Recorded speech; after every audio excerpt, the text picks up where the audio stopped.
Hello students, welcome to my YouTube channel online maths with Rahul Bagwale. तो आज हम start करने जा रहे हैं बेसिक मैथमेटिक्स की सीरीज का वीडियो नंबर 23। और इस वीडियो में हम स्टार्ट करेंगे कॉन्ग्रुएंस ऑफ ट्राइंगल। तो इसके प्रीवियस वीडियो में हमने डिस्कस किया था ट्राइंगल्स और उसकी प्रॉपर्टीज के बारे में, और उसमें हमने टॉपिक डिस्कस किए थे ट्राइंगल्स क्या होता है, types of triangles, medians of triangle, altitude of triangle, properties of triangles, और उस प्रॉपर्टीज को किस तरीके से यूज किया जाता है उनके बारे में डिस्कस किया था। और पाइथागोरस के थ्योरम के बारे में हमने डिस्कस किया था प्रीवियस वीडियो में। तो जिस स्टूडेंट ने प्रीवियस वीडियो नहीं देखा है, पहले वो वीडियो देखिए, देन इस वीडियो के आके स्टार्ट करें। ओके, सो मेन मोटिव क्या है इस कॉन्ग्रुएंस ऑफ ट्राइंगल को पढ़ाने का? एक्चुअली जो भी हमारी 8th क्लास और 9th क्लास में थ्योरम्स आती है ना, आप सभी को थ्योरम्स से बहुत डर लगता है। जो थ्योरम्स आती है, हम थ्योरम का बेस क्रिएट कर रहे हैं और थ्योरम का बेस हम इस वीडियो में डिस्कस करने वाले हैं। तो इसमें हम आज के वीडियोस में हम जो टॉपिक्स कवर करेंगे वो करेंगे triangle and types of triangle क्या होता है। एक्चुअली ये दो टॉपिक्स हम प्रीवियस वीडियो में कवर कर चुके हैं, बट हम एक क्विक रिवीजन कर लेंगे। और कॉन्ग्रुएंस ऑफ ट्राइंगल और सिमिलरिटी ऑफ ट्राइंगल में डिफरेंस क्या है वो हम देखने वाले हैं। और जो 5 मेजर मेन क्राइटेरिया है कॉन्ग्रुएंस ऑफ ट्राइंगल के लिए, मीनिंग दैट थ्योरम का बेस, तो उसके बारे में हम डिस्कस करेंगे, बिल्कुल बेसिक टॉपिक। और एक एग्जांपल लेकर हम थ्योरम को प्रूफ करेंगे इन पांचों में से किसी एक क्राइटेरिया के ऊपर। तो हमारा फर्स्ट टॉपिक है ट्राइंगल। तो ट्राइंगल में होता क्या है? Triangle has 3 sides, 3 angle and 3 vertices. Actually triangle word है ना, वो दो वर्ड से मिलकर बना हुआ है, एक तो ट्राई और एंगल, मीनिंग दैट 3 एंगल को अगर हम मिला लें तो बन जाता है ट्राइंगल। अब हम बात करते हैं sides, angles and vertices. Vertices क्या होते हैं? ये जो हमारी लाइंस हैं, 3 लाइंस को मिलके बना हुआ है। तो हमारी लाइंस का जो ज्वाइनिंग पॉइंट है ना, this one and this one, उसको बोला जा रहा है वर्टाइसेस। अगर मैं इसको नेमिंग कर दूं, इसको मैंने नेम दिया ए, बी एंड सी, तो वर्टाइसेस क्या क्या हो गए मेरे पास? ए हो गया, बी हो गया एंड सी, ये 3 हमारे वर्टाइसेस हो गए ए बी सी। और साइड्स क्या हो गई? This one A B sides, this one is the B C and this one is the C A या ए सी, आप कुछ भी बोल सकते हैं। और हमारे 3 एंगल्स हो गए, angle A, angle B and angle C. Angle A, angle B and angle C. और इन एंगल को किस तरीके से लिखा जाता है डिटेल में, वो मैं प्रीवियस वीडियो में बता चुका हूं। हमारे मोस्ट 3 पैरामीटर हो गए या टॉपिक हो गए। फिर हम आते हैं टाइप्स ऑफ ट्राइंगल। मेनली कितने टाइप्स के होते हैं? 3 टाइप्स के होते हैं। First one is the equilateral triangle. अब इक्विलैटरल ट्राइंगल में क्या होता है? ये एक हमारा ट्राइंगल है and this one is the A, B and C. इसमें क्या होता है? All sides are equal, this one and this one, meaning that 3 sides equal होती हैं, meaning that A B equal to B C equal to C A. Clear? तो all sides are equal हो गया। Second होता है all angles are equal, meaning that angle A equal to angle B equal to angle C, और वो कितना होगा? 60 degree ही होगा, क्योंकि एंगल्स हम प्रॉपर्टी ऑफ ट्राइंगल के अकॉर्डिंग कितना होता है? Angle A plus angle B plus angle C होता है 180 डिग्री। ओके, तो तीनों एंगल कितने होंगे? 60 60 के होंगे, तभी तो 180 हो पाएगा। ये 60 degree, this one is the 60 degree and this one is also the 60 degree. जब तीनों का हम सम करेंगे तभी 180 हो पाएगा। ओके ना? तो इक्विलैटरल ट्राइंगल क्या होता है? ऑल साइड्स आर इक्वल और ऑल एंगल्स आर इक्वल, और जो होता है 60 डिग्री। फिर नेक्स्ट पर आते हैं आइसोस्केलेस ट्राइंगल। तो आइसोस्केलेस ट्राइंगल्स में क्या होता है? This one is the A, B and C. 2 sides equal होती हैं, जैसे मैंने यहां लिख दिया A B equal to A C, और यहां लिख देता हूं 2 sides are equal, 2 sides are equal. Okay, और 2 एंगल्स भी इक्वल होते हैं। जिसकी साइड्स इक्वल होती है उसके अपोजिट एंगल्स भी इक्वल ही होते हैं। तो मैं लिख दिया angle B equal to angle C, और यहां लिख सकते हो 2 एंगल्स आर इक्वल। क्लियर। फिर आते हैं हम लोग स्केलेन ट्राइंगल्स में। स्केलेन ट्राइंगल में कोई भी साइड्स इक्वल नहीं होती और कोई भी एंगल इक्वल नहीं होता। तो यहां हम लिखेंगे नो इक्वल साइड्स और नो इक्वल एंगल। आप कुछ इस टाइप का फिगर बना सकते हैं। आप देख सकते हैं अगर ये 4 सेंटीमीटर है तो ये 7 सेंटीमीटर है और ये 8 सेंटीमीटर है। तो 3 साइड्स इक्वल है और 3 एंगल्स भी इसके इक्वल होंगे। तो अब आते हैं इसके नेक्स्ट टॉपिक पे। तो नेक्स्ट टॉपिक है हमारा कॉन्ग्रेंस ऑफ ट्राइंगल और सिमिलर ट्राइंगल। तो इन दोनों टॉपिक को मैं साथ में पढ़ाने वाला हूं क्योंकि आपको कंपैरिजन में अच्छे से समझ में आएगा। देखो सबसे पहली बात, कॉन्ग्रेंस का मीनिंग क्या होता है? कॉन्ग्रेंस का मीनिंग होता है identical. Okay, meaning that same shape और सेम साइज। जैसे सपोज करो मैं दूसरा एग्जांपल लेता हूं, मैंने एक स्क्वायर बनाया, ओके, और एक मैंने थोड़ा सा इससे बड़ा स्क्वायर बनाया। तो अब आप मुझे ये बताइए ये कॉन्ग्रेंट है या सिमिलर है? तो मैं आपको बोलता हूं ये सिमिलर है। अब सिमिलर क्यों है इसका मैं भी आपको आंसर देता हूं। पहले आप सिमिलर की डेफिनेशन और पढ़ लीजिए। सिमिलर में क्या बोल रहा है? सेम शेप होगा but size can be different. और कॉन्ग्रेंट में क्या बोल रहा है? सेम शेप और same size, meaning that shape भी सेम होना चाहिए और साइज भी सेम होना चाहिए, बिल्कुल exact, meaning that identical. Okay. और सिमिलर में ऐसा नहीं है, केवल शेप सेम होगा तो चलेगा, size can be different. Okay, तो अब देखिए ये छोटा है और ये बड़ा है पर दोनों क्या है? स्क्वायर है। Okay, both are the square. तो क्या हो गया? सेम शेप हो गया। मैं यहां लिखता हूं सेम शेप हो गया पर साइज सेम नहीं है। तो ये क्या हो गया? ये सिमिलर स्क्वायर हो गए। सिमिलरली अगर मैं दो ट्राइंगल लूं, एक थोड़ा छोटा ट्राइंगल ले लिया और एक बड़ा ट्राइंगल ले लिया, तो ये दोनों क्या है आपस में? ये आपस में है सिमिलर, ये कॉन्ग्रेंट नहीं है। और तो अब मैं एग्जांपल लेता हूं कॉन्ग्रेंट का। तो देखिए मैंने दो ट्राइंगल लिया ए बी एंड सी, एक फिर एक ट्राइंगल और लिया पी क्यू आर। अब देखिए ये सेम शेप के हैं, ओके, तो ये सिमिलर भी हो गए और इनका डायमेंशन सारे के सारे सेम है, मीनिंग दैट साइज भी सेम है। तो ये क्या हो गया? कॉन्ग्रेंट हो गया। क्लियर। मीनिंग दैट अगर आप बोल सकते हो अगर this one is the 4 centimetre and this one is the 4.5 centimetre and this one is the 5 centimetre, तो ये भी कितना है? 4 centimetre, 4.5 centimetre and this one is the 5 centimetre. तो ये सेम शेप भी हो गया और सेम साइज भी हो गया। तो ये क्या हो गए? दोनों, ये दोनों ट्राइंगल आपस में कॉन्ग्रेंट हो गए। तो क्लियर। पर थोड़ा स्पेस की रिक्वायरमेंट है, मैं इसको रफ कर देता हूं नीचे सिमिलर वाले फिगर्स को। आई होप आपको समझ में आ गया होगा कि सिमिलर कब बोलेंगे और कॉन्ग्रेंट कब बोलेंगे। थोड़ा सा डिटेल में और बताने वाला हूं जरा। अब ये कॉन्ग्रेंट है तो इसको लिखेंगे कैसे? और अगर दो फिगर सिमिलर है तो कैसे लिखेंगे? जैसे ये भी हो गया मेरा A B C and this one is the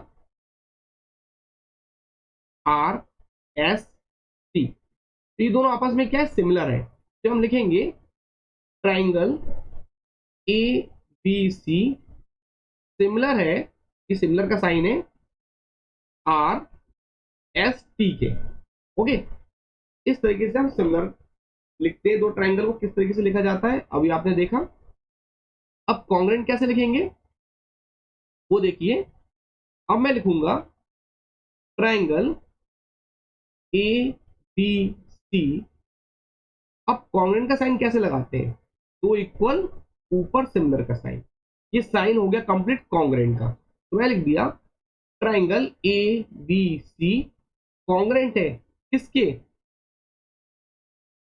Q R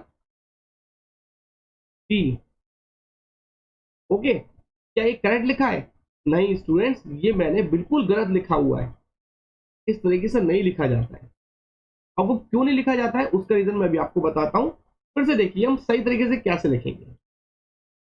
हम लिखेंगे triangle A B C congruent है किसके। अब देखो मैंने लिखा किस तरीके से, इस डायरेक्शन में लिखा 1 2 3। ओके, तो आपको यहां भी ऐसे ही लिखना पड़ेगा P Q are, triangle P Q R. अब बताएं हर का एक मीनिंग है, क्या मीनिंग है वो देखिए आप लोग। इसका मीनिंग है ए बी, ए बी की जो डिस्टेंस है वो किसके इक्वल है? पी क्यू के इक्वल है। आप खुद देख लीजिए, ए बी कितना है बेटा 4 सेंटीमीटर, और पी क्यू कितना है 4 सेंटीमीटर, इसलिए दोनों पहले लिखे गए। ओके, अब आगे देखिए,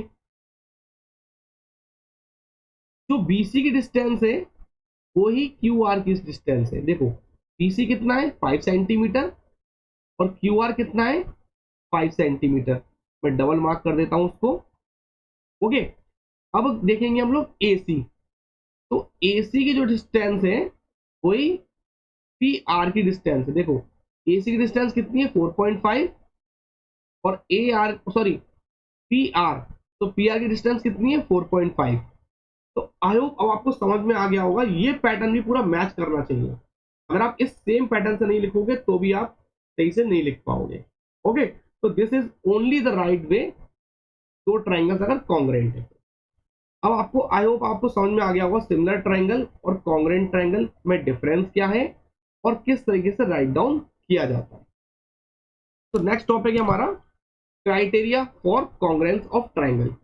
अब एक्चुअली हमें जो हमने दो ट्राइंगल पढ़े अभी, ये दो ट्राइंगल लिखे थे हमने A B C P Q R. अब इन दोनों को हमें कॉन्ग्रेंट प्रूफ करना है, मीनिंग दैट आइडेंटिकल प्रूफ करना है। तो उसके लिए 5 मेथड्स हैं। इन 5 मेथड्स में अगर कोई भी मेथड लग गया तो हम उस बेस के अकॉर्डिंग बोल देंगे ये कॉन्ग्रेंट है। अभी 5 मेथड कौन कौन से हैं? Triple S, meaning that side side side. अगर किसी ट्राइंगल की 3 साइड्स इक्वल हो जाएगी तो वो ट्रिपल एस से वो कॉन्ग्रेंट प्रूफ हो जाएगा।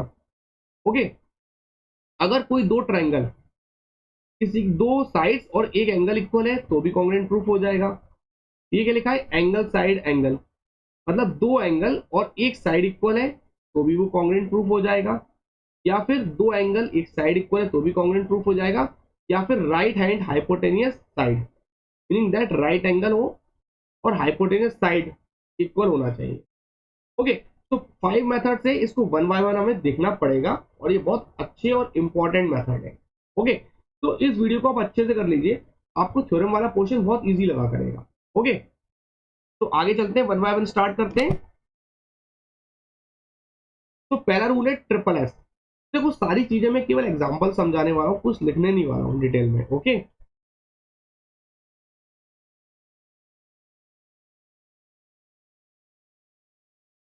हम लोग इसके लिए हमें दो ट्रायंगल लेना पड़ेंगे, तो हमने दो ट्रायंगल ले लिया। अब हमने A B C P Q R को ले लिया। अब देखिए ये दोनों हमें कॉन्ग्रेंट प्रूफ करना है, तो मीनिंग दैट अगर हमारी ये साइड इसके इक्वल हो जाए और ये साइड इसके इक्वल हो जाए और ये साइड इसके इक्वल हो जाए, मतलब तीनों साइड्स आपस में इक्वल होंगी, तो कॉन्ग्रेंट प्रूफ हो जाएगा बाय किस रूल से? ट्रिपल एस रूल के अकॉर्डिंग। ओके ओके, तो अब आते हैं next topic S A S. बेटा इस ए का मीनिंग बहुत इंपॉर्टेंट है, इसका मतलब है इंक्लूडेड एंगल। क्या एंगल? Included angle. इसको बहुत डिटेल में बताने वाला हूं। अब देखिए एस एस का मतलब क्या है, अब आप समझ गए। सर आपने बोला ऊपर जब तीन साइड इक्वल होंगी तो कॉन्ग्रेंट प्रूफ हो जाएगा बाय ट्रिपल एस रूल से। अब इसमें क्या होगा सर, दो साइड इक्वल होंगी और एक एंगल इक्वल होगा। यस, आप सही समझे हो, पर थोड़ा सा आप एक बार देख लीजिए। मैंने दो ट्रायंगल लिया,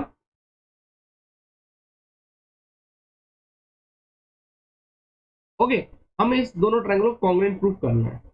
तो देखो आप ये मानिए ये साइड इसके इक्वल हो गई, ओके, और ये साइड इसके इक्वल हो गई। तो ये जो एंगल है ना, इंक्लूडेड एंगल लिखा हुआ है। इंक्लूडेड एंगल का मतलब हुआ इसमें एंगल तो बेटा 3 है, ये एंगल बन रहा है, ये भी एंगल बन रहा है, ये भी एंगल बन रहा है। तो दो साइड के बीच वाला एंगल को ही इक्वल होना चाहिए, तभी ऐसे एस लगेगा, अदरवाइज नहीं लगेगा। इस बात को समझ जाओ। अगर ऐसे एस लगाना है तो दो एंगल जो इक्वल हैं उनके बीच वाला एंगल है ना, ये दो एंगल जब मिल रहे हैं, ये एंगल और ये एंगल जो आपस में मिल रहे हैं ना, इसी एंगल को इक्वल होना है, तभी हमारा बाय ऐसे ऐसे कॉन्ग्रुएंट रूल प्रूफ हो पाएगा। अभी आप आगे समझोगे, ठीक है, मैं आपको समझाऊंगा, एग्जांपल दूंगा, उसमें समझा दूंगा, ओके। बट आपको 90% इधर समझ में आ जाना चाहिए। मैं आप जो ऐसे ऐसे नहीं लगेगा वो एग्जांपल और बताता हूं मैं। देखो ये ट्रायंगल हो गया, एक ट्रायंगल ये हो गया। मान लो ये साइड इक्वल है इसके और ये साइड इक्वल है इसके। तो ऐसे ऐसे कब लगेगा? जब इधर एंगल बनेगा, ओके। अगर मान लो एंगल इधर बन रहा है, ये एंगल इक्वल हो रहा है इसके, तो ये एस साइड एस रूल नहीं लगेगा। इस बात को आप ध्यान रखना, ठीक है। डिफरेंस समझ में आ गया? एस इस कंडीशन में लगेगा। आई होप आपको क्लियर हो गया होगा। तो आते हैं अब इसके थर्ड पे, थर्ड मेथड पर। तो थर्ड मेथड क्या है? Angle side angle. तो जैसे एस बताया था मैंने, वैसे ही एंगल साइड एंगल हो जाएगा। और इसमें एस क्या है? एस का मतलब है इंक्लूडेड साइड। इसका एग्जांपल लेते हैं। ये दो ट्रायंगल लिया मैंने, first triangle and this is the second triangle, okay. तो दो एंगल इक्वल करना है, तो ये एंगल इक्वल कर दिया मैंने इसके, ओके, और ये एंगल इक्वल कर दिया मैंने इसके, ओके। तो अब एस क्या है? Included side. तो मतलब किस वाली साइड को लिया जाएगा? इन दो एंगल के बीच वाली साइड को ही लेना पड़ेगा, तभी डबल ए एस ए लगेगा, ओके। तो अब आपको समझ में आ गया ए एस ए कब लगाना है? दो एंगल इक्वल होंगे और दो एंगल के बीच वाली साइड इक्वल होगी। तो आई होप क्लियर हो गया होगा आप सभी को। फिर आते हैं डबल ए एस। तो डबल ए एस कब लगेगा? दो एंगल इक्वल है, दो एंगल, ये एंगल इसके इक्वल हो गया सपोज करिए, और ये एंगल इसके इक्वल हो गया। अब साइड इसमें इन दो साइड में से कोई भी साइड को इक्वल कर दो आप, ओके। तो वहां लग जाएगा डबल ए एस। और अगर ये साइड यहां इक्वल हो गई तो क्या लगेगा? ए ऐसे लगेगा, समझ गए ना, क्योंकि वो इंक्लूडेड साइड हो जाएगी और ये इंक्लूडेड साइड नहीं है। इस बात को आप ध्यान रखिए। दो एंगल हो गई और एक कोई भी साइड इक्वल हो जाएगी, बस इंक्लूडेड साइड नहीं होना चाहिए। इंक्लूडेड साइड मतलब दो एंगल के बीच वाली साइड, क्लियर। तो अब आते हैं इसके लास्ट पर, राइट हैंड हाइपोटेनियस साइड पे। तो मैंने बनाया राइट ट्रायंगल। देखो ये एप्लीकेबल किस पे होगा? जब राइट एंगल ट्रायंगल बनेगा, मीनिंग दैट एक एंगल 90 डिग्री बनना चाहिए, ओके। तो ये 90 डिग्री तो बन गया, यहाँ लिखा हुआ है राइट एंगल। राइट एंगल बनना कंपलसरी है और हाइपोटेनियस इक्वल होना कंपलसरी है। ये दो कंडीशन मैच करना चाहिए। देखो लॉन्गेस्ट साइड इसको हाइपोटेनियस साइड बोलते हैं, राइट एंगल के सामने वाली साइड को क्या बोला जाता है? Hypotenuse side. ये इसकी हाइपोटेनियस साइड है। जहां 90 डिग्री बन रहा है उसके सामने वाली साइड को बोलेंगे हाइपोटेनियस साइड। मैं लिख रहा हूं यहाँ पर हाइपो हाइपोटेनियस साइड। ये भी क्या है? हाइपोटेनियस साइड, शॉर्ट में लिख दिया मैंने। तो एक 90 डिग्री होना चाहिए, एक हाइपोटेनियस इक्वल होना चाहिए, ओके। और इन दोनों साइड में से कोई भी साइड इक्वल हो जाए, ये इक्वल इसके हो जाए या फिर ये इक्वल इसके हो जाए, ओके। तो हमारा लग जाएगा by R H S rule. देखो बेटा मैंने बहुत ही इजी मेथड से आपको डिटेल में पढ़ाने की कोशिश की हुई है। ओके, जिसको भी थोड़ी प्रॉब्लम आए वो वीडियो को दोबारा से देख ले, आपको 100% समझ में आ जाएगा। क्या होता है, ये थ्योरम वाले टॉपिक होते हैं ना, इसमें एकदम से सब कुछ समझ में नहीं आता है, धीरे धीरे समझ में आता है। तो आप एक बार फिर से वीडियो को रिस्टार्ट करके फिर से देख लीजिए, आपको प्रॉपरली समझ में आ जाएगा। और अगर थोड़ी प्रॉब्लम और आ रही है तो आप उसका प्रीवियस वीडियो, वीडियो नंबर 22 जरूर देखें, उसके बाद 23 देखें, आपको क्लियरली सब कुछ समझ में आएगा। ओके, तो अब हमारे सारे टॉपिक कंप्लीट हुए। तो इस एग्जांपल की हेल्प से हम लोग प्रूफ करने वाले हैं कि कॉन्ग्रुएंट प्रूफ कैसे करते हैं दो ट्रायंगल को। ओके, तो हमारे पास जो क्वेश्चन दिया हुआ है, हमें प्रूफ करना है ट्रायंगल एबीसी कॉन्ग्रुएंट है किसके, एबीडी के। ये हमें प्रूफ करना है, और ये भी बताना है कि बीसी इक्वल है बीडी के। तो प्रूफ कैसे करा जाता है दो ट्रायंगल को, मैं उसका आपको मेथड बताने वाला हूँ, तरीका बताने वाला हूँ। स्टेप बाय स्टेप हमें चलना है, ठीक है। तो क्योंकि सर ये दो ट्रायंगल कहाँ है बेटा, देखो ये दो ट्रायंगल ही है। एक ट्रायंगल है एबीसी, वो ट्रायंगल कौन सा है, ए बी और सी। दूसरा ट्रायंगल क्या है, A B D, A B और डी। तो एक ट्रायंगल ये है और एक ट्रायंगल ये, दो ट्रायंगल को हमें प्रूफ करना है कॉन्ग्रुएंट है। हम लोग गिवन देंगे, लिखेंगे ये सब जो एक क्वेश्चन दिया हुआ है। ओके, ये एग्जाम में क्वेश्चन आया हुआ है, तो हमने क्या लिखा, गिवन लिखा। हमें गिवन क्या क्या दिया हुआ है, अब ये देखो डायग्राम को देखो बेटा, डायग्राम में क्या दिया हुआ है, ए सी इसके इक्वल है एडी के, पे सिंगल लाइन बनी हुई है और यहाँ पे सिंगल लाइन बनी हुई है। तो इस सिंगल लाइन का मीनिंग है ये लाइन इसके इक्वल। तो हमारे पास गिवन क्या दिया हुआ है, ए सी इक्वल टू एडी दिया हुआ है, और दिया हुआ है ये एंगल इसके इक्वल दिया हुआ है, meaning that angle C A B, या फिर बी ए सी भी बोल सकते हो, तो मैं बी ए सी बोल देता हूं।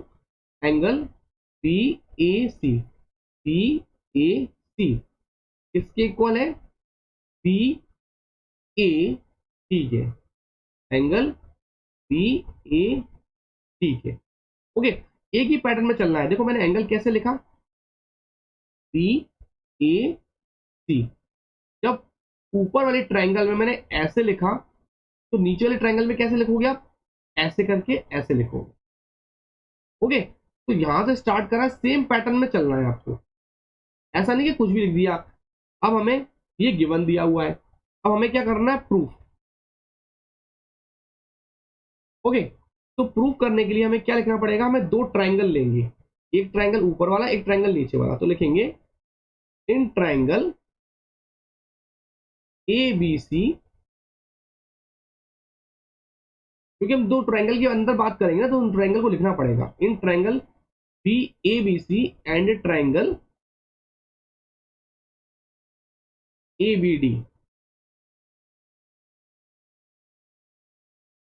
कुछ स्टूडेंट्स ये बोल सकते हैं, सब सर ये हमें कैसे पता पड़ेगा कौन सा ट्रायंगल लेना है। बेटा जो प्रूफ करने के लिए बोला है वही ट्रायंगल तो लोगे आप, उसी को तो कॉन्ग्रुएंट प्रूफ करना है। और कॉन्ग्रुएंट प्रूफ कैसे होगा, जो हमने जस्ट अभी 5 मेथड्स को पढ़ा है ना, उसमें से किसी एक क्राइटेरिया के थ्रू हम उसको प्रूफ करेंगे। ओके, तो अब हमें इसमें देखना है हमें गिवन क्या क्या दिया हुआ है। तो हमें गिवन दिया हुआ है ए C equal to A D, लिख दो यहाँ पर ए C equal to A D, और हमें रीजन डालना पड़ेगा क्योंकि ये हमें दिया हुआ है गिवन। और क्या दिया हुआ है, एक एंगल इक्वल है, तो एंगल को लिख दो, angle B A C equal to angle B A D, B A C B A D, ये एंगल इक्वल हो गया। ये भी हमें क्या दिया हुआ है, गिवन दिया हुआ है। अगर हमें कॉन्ग्रुएंट प्रूफ करना है किसी भी दो ट्रायंगल को, ये दो ट्रायंगल है, तो हमें तीन चीज चाहिए होती है। तो हमें दो तो मिल गया, एक तो हमें क्या मिल गया, साइड मिल गई, और एक हमें एंगल इक्वल मिल गया। हमें दूसरा क्या मिल रहा है, आप इसको गौर से देखो, A B equal to A B भी है, A B equal to A B. अब आप बोलोगे सर वो कैसे, कहाँ मिल रहा है हमें। अब ये बताओ बेटा, एक ट्रायंगल तो ये बन रहा है ऊपर, और एक ट्रायंगल ऐसे बन रहा है, मैं थोड़ा अलग अलग कर दिया। तो ये ए लाइन है और ये बी लाइन है, तो ये ए बी जो लाइन है ना, वो दोनों ट्रायंगल के लिए कॉमन है। देखो बेटा, ऊपर वाले ट्रायंगल की बात करोगे तो ये बी लाइन आ रही है, और नीचे वाले ट्रायंगल की बात करोगे तो भी ए बी लाइन आ रही, तो ए बी लाइन कॉमन होगी ना, और जो चीज कॉमन होगी वो इक्वल तो होगी। सपोज करो आपके घर में 2 कमरे हैं, ये आपका कमरा है, ये मम्मी पापा का कमरा है, तो ये दीवार का जो लेंथ होगा, हाइट लेंथ जो होगा वो सेम होगा ना, क्योंकि दोनों दीवार, दोनों कमरे का एक कॉमन वॉल है, ये वॉल क्या है, कॉमन है, तो ये सेम होगी। तो इसी तरीके से 2 ट्रायंगल की जो कॉमन वॉल है तो ये सेम होगी, तो लिख दिया मैंने A B equal to A B, और यहाँ लिख दो कॉमन।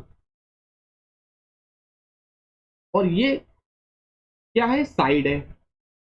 तो देखो 2 साइड और एक एंगल, और एंगल कहाँ बन रहा है बेटा, बीच में बन रहा है। देखो एक साइड ये हो गई, एक साइड ये हो गई, और एक एंगल हो गया, तो इंक्लूडेड एंगल बन रहा है, meaning that triangle A B C congruent हो गया ट्राइंगल ए बी डी के, बाय किस रूल से हो गया आप मुझे खुद बताइए, साइड एंगल साइड से, साइड एंगल साइड रूल से ये क्या हो गया, कॉन्ग्रेंट हो गया। तो हमने क्या कर दिया बेटा, कॉन्ग्रेंट प्रूफ कर दिया। तो इसी तरीके से हमें कॉमन ले लाके हमें कॉन्ग्रेंट प्रूफ करना होता है। तो ये जस्ट एक बेसिक तरीका है, मैंने आपको एक ही एग्जांपल बताया, और भी बहुत एग्जांपल हो सकते हैं। ओके, तो मैंने पूरी कोशिश करी इस वीडियो में आपको कॉन्ग्रेंस ऑफ ट्राइंगल के बेसिक्स के बारे में बताने के लिए, और एक मैंने प्रूफ करके बताया। ओके, अब आप बोलोगे सर अभी आपका क्वेश्चन पूरा नहीं हुआ, ये B C equal to B D रह गया है। बेटा उसको भी बता देता हूँ। अच्छा, एक मुझे इसको प्रूफ करने के लिए मुझे एक आपसे क्वेश्चन पूछने वाला हूं, उसका आंसर बताइए। अगर मैंने आपको ये बोल रहा हूं, क्या किसी स्टूडेंट के एग्जाम में ओवरऑल 100% आए हुए हैं, किसी स्टूडेंट के एग्जाम में 100% रिजल्ट आया उसका, 100%, और फिर मैं पूछूं कि बताओ उसके मैथ्स के मार्क्स कितने हैं, तो आप कहोगे सर वो तो ऑब्वियस सी बात है, जब उसके परसेंटेज ही 100 आए हैं तो मैथ में भी 100 मार्क्स ही होंगे। ओके, तो वही मैं आपको समझाना चाह रहा हूं।